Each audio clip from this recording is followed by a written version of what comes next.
வணக்கம் தமிழ் ஆன்மீக நண்பர்களே. இன்று நாம் செல்கிறோம் புனிதமான ஹிமாலய குன்றுகளில் உள்ள கங்கோத்ரி கோயிலுக்கு, அதாவது கங்கா தேவி பூமிக்கு வந்த துவக்க ஸ்தலத்திற்கு. இந்த இடம் உங்கள் ஆன்மாவை தூண்டும். வீடியோவை முழுமையாக பாருங்கள். கங்கோத்ரி டெம்பிள் என்பது ஹிமாச்சல பிரதேசம் மற்றும் உத்தரகாண்ட் எல்லையில் கங்கை நதியின் தோற்றமாக கருதப்படும் பகவதி கங்கையின் கோவில். இடம்: கங்கோத்ரி கோவில் என்பது உத்தராகண்ட் மாநிலம் ஹிமாலய பாறைகளின் மத்தியில் பகவதி கங்கையின் பிறப்பிடமாக கருதப்படும் புனித இந்து கோவிலாகும். இது சார்தாம் யாத்திரை மற்றும் சமய பஞ்சகேதார் போன்ற புனித யாத்திரைகளின் ஒரு பகுதியாகும். சமுத்திர மட்டத்திலிருந்து சுமார் 3100 மீட்டர், அதாவது 10,200 அடி உயரத்தில் உள்ளது. மூல வரலாறு: புராணக் கதைகளில் மனு மற்றும் பிற ரிஷிகள் உலக நன்மைக்காக கடவுளிடம் வேண்டிக் கொள்கின்றனர். அதனால் பகவான் சிவன் புவிக்கு வருகை தரும் தெய்வீக நதி கங்காவை தன்னுடைய ஜடைகளில் அடக்கி புவிக்கு அனுப்புகிறார். அந்த தெய்வீக கங்கை பூமியில் இறங்கிய இடமே கங்கோத்ரி என அழைக்கப்படுகிறது. இதை பாண்டவர்கள் தங்களுடைய பாவங்களை கழுவ 5000 ஆண்டுகளுக்கு முன் வந்ததாக ஐதீகம். ராஜா பகீரதன் என்பவர் தனது வம்சத்தை மீட்க தபஸ்வியாகி கங்கையை தரிக்கச் சொல்கிறார். அதுதான் பாகீரதி நதியாக பெருகுகிறது. கட்டிட வரலாறு: இக்கோவிலை 18ஆம் நூற்றாண்டில் கட்டியவர் அமர் சிங் தோகார், ஒரு நேபாள ஜெனரல். கோவில் வடிவம் மிகவும் எளிமையாகவும் நாகரா ஸ்டைல் ஹிமாலயன் கட்டடக்கலையில் உருவாக்கப்பட்டுள்ளது. Opening and closing. Temple timings: கோவில் ஆண்டு முழுவதும் திறந்திராது.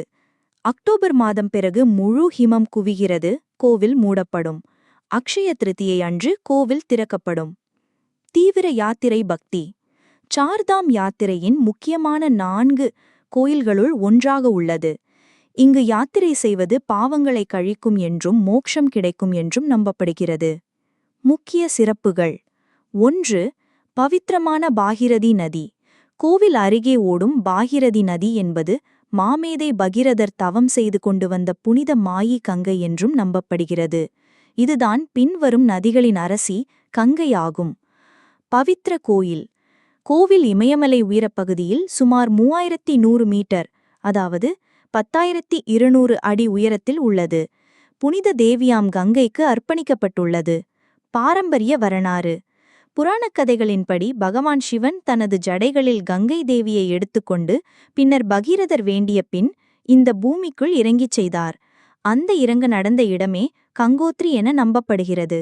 சிறப்பு திறப்பு மூடல் காலங்கள்: கோவில் அக்டோபர்-நவம்பர் மாதத்தில் மூடப்படுகிறது, உஷ்ண நிலைகள் குறைவதால். வசந்த பஞ்சமி அல்லது அக்ஷய திருதியை அன்று மீண்டும் திறக்கப்படுகிறது.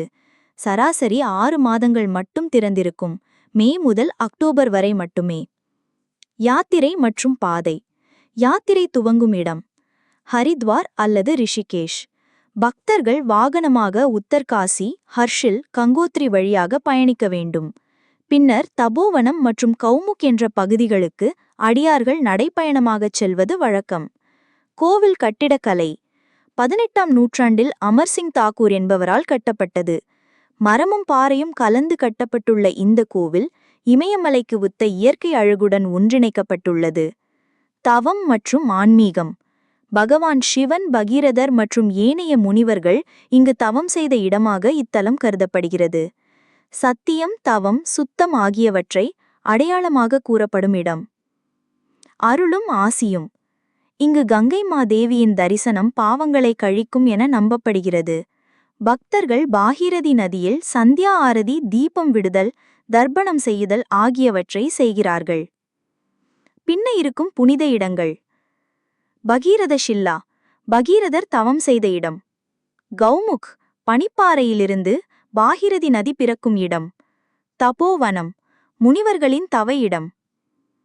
இந்த வீடியோ மூலம் கங்கோத்ரி கோயிலின் புனித வரலாற்றையும் தெய்வீக சக்தியையும் உணர்ந்திருப்பீர்கள். இந்த இடம் வெறும் ஒரு ஆறின் துவக்கம் அல்ல, இது பரம்பொருள் பூமியில் பிறந்த ஒரு புனித தரிசனம். இந்த வீடியோ பிடித்திருந்தால் லைக் பண்ணுங்க, உங்கள் கருத்துகளையும் பகிருங்க. மேலும் சப்ஸ்கிரைப் பண்ணி பெல் ஐகானை கிளிக் செய்ய மறக்காதீங்க. மீண்டும் சந்திப்போம். ஜெய் மா கங்கா.